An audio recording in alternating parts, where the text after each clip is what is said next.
Hello, everyone. I am really excited to share with you some of the things I've learned about David Carson.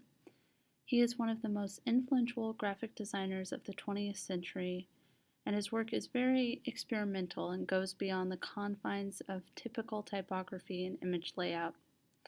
One of his design philosophies, which I thought was a great place to start with this lecture, is using your experience to inform your design. He says, as we get more technically driven, the importance of people becomes more than it's ever been before. You have to utilize who you are in your work. Nobody else can do that. Nobody else can pull from your background, from your parents, your upbringing, your whole life experience. And I thought that this not only was a very impactful quote, but I thought it was a great place to start in giving you a little bit of background on where David Carson came from.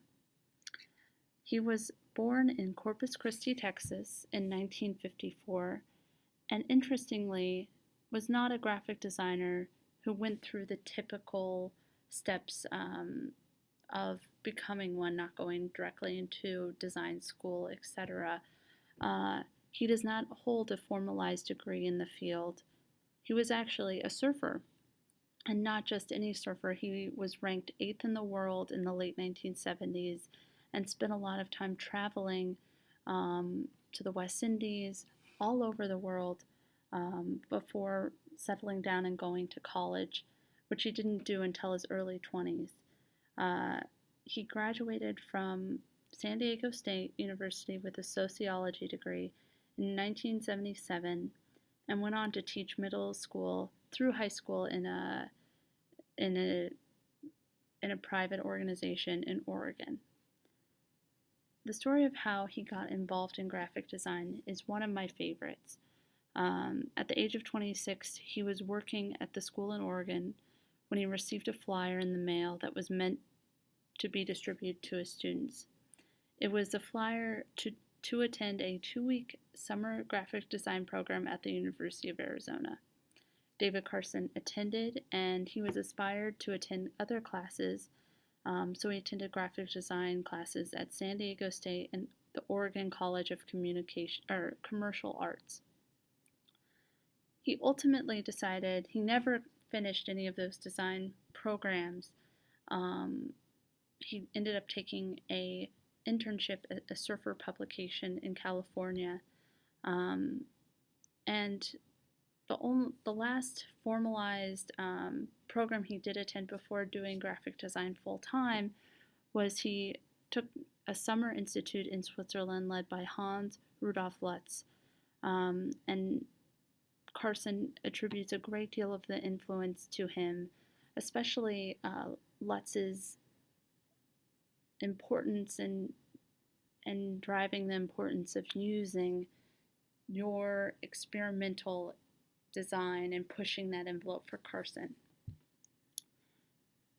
So I find it really interesting that how David Carson entered the design world is breaking the conformity of what is expected in a proper design education, and I think that is really telling on what type of work he produced.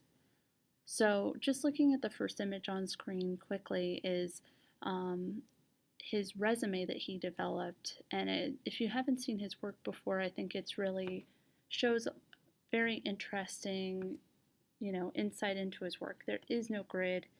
It's very there isn't a specific typography layout that is within the confines of what was expected, especially at the time that he made this.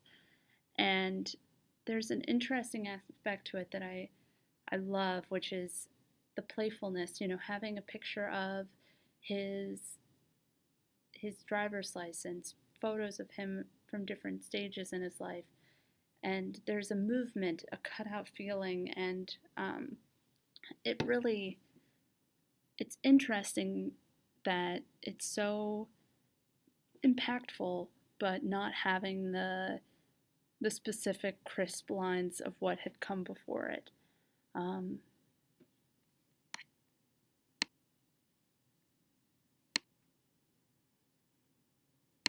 For my new kitchen, Hello, everyone. Let's see what happens with this. Let's do it, and then we'll go back. Great.